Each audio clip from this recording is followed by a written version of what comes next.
So it's a statement issued by Blessed Mhlanga. Dear countrymen, fellow journalists, UZ students, friends across the world, it has been long since I wrote to you.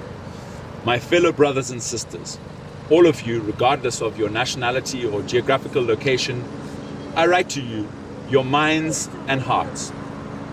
Today, I have been released on bail, free, but not free. In the next few weeks, I will share the horrors I endured at Harare Remand Prison. But for now, let me focus on my family. You are my family. For 72 days, I remained in pre-trial detention, from where I was kept, resultantly failing to provide for my family with fatherly love and care, which I ordinarily should. I am, however, happy that my day for freedom has come. Today I am free to hold my wife's hand for no reason, to kiss her good night or good morning, even at worst of times.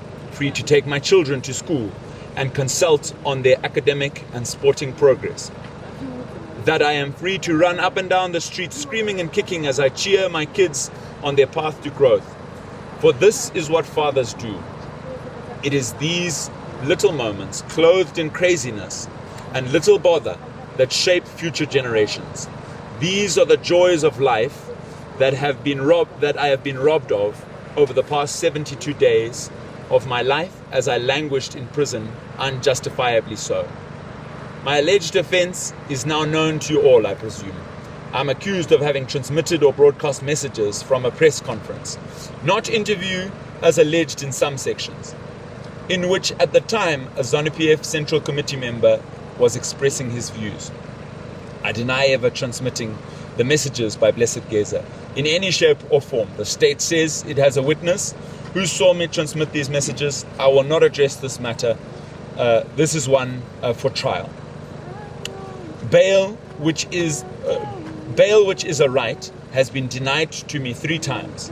Twice at the Magistrates Court and once by High Court Judge Gibson Mandaza, who yesterday admitted me to bail. 2 days ago. Admitted me to bail. Not only that, but I have also been denied an opportunity to write examinations at the UZ twice. So far, my fear was I was going to lose the whole semester. This right to education is a right that has been extended to other accused or convicted persons in the past. Honestly, I have felt the weight of the punishment imposed on me through pre-trial detention, and the pain at times made me cry. During dark times, I'm overwhelmed with emotions, especially as regards my children and wife.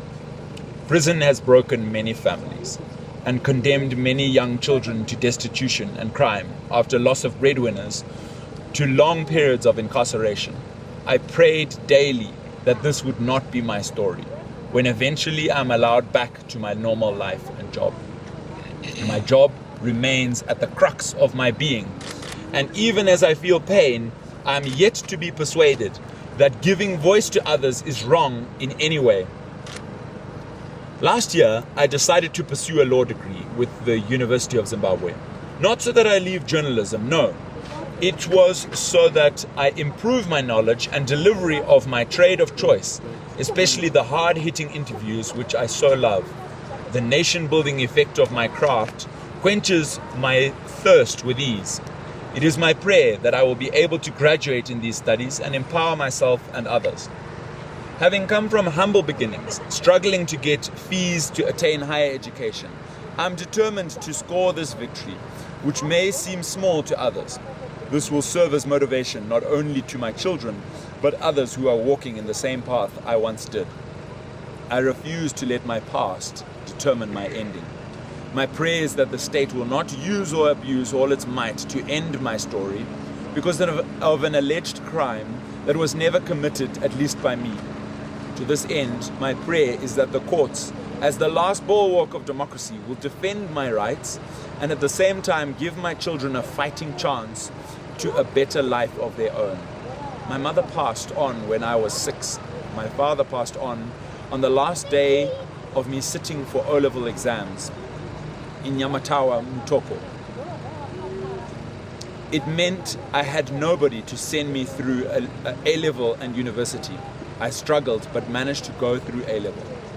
Through sheer hard work and determination, I am here today and I thank God. My children should not go through the same. In fact, no child should. They all need their father's love and guidance through life, something I can't do from prison. If I fail to complete my studies, my ability to improve my family's life would be stunted.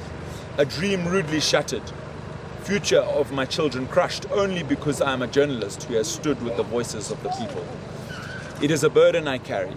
It is the pain that haunts me at night and fills my eyes with tears. Dear friends, some have found time to blame my employer of not doing enough to get me released. I assure you, Trevor Ngube did not arrest me. He has no keys to Harare remand prison. He is not a magistrate, nor is he a judge. In short, he is like you. He is like all of you who have selflessly stood with me and my family. You all wanted to see me free, but understand that there are limits to what you can do.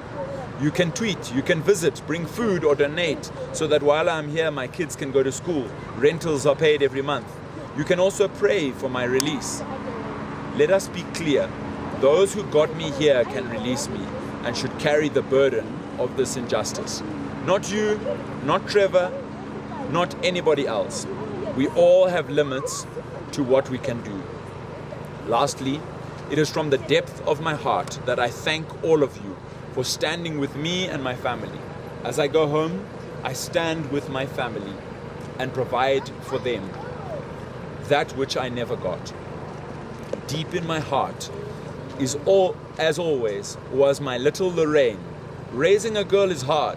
She will write exams this year, doing pure mathematics, technical graphics, and computer science.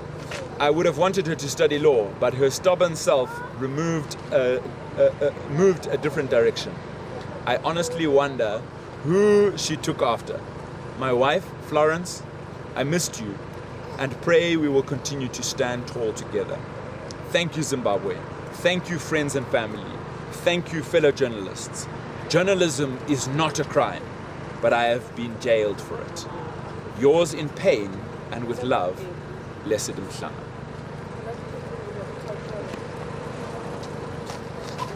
We won't be taking questions at this time. Yeah, but you as a lawyer, what's your comment? Blessed is out. As a lawyer, you give us a statement. As a lawyer, what's your take? What your client is?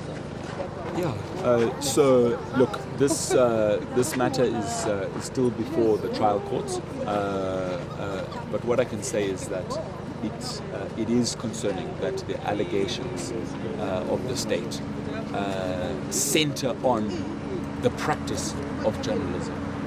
That is of grave concern, not just for Blessed Mhlanga, not just for HSTV, but for all journalists in this country. That is of grave concern.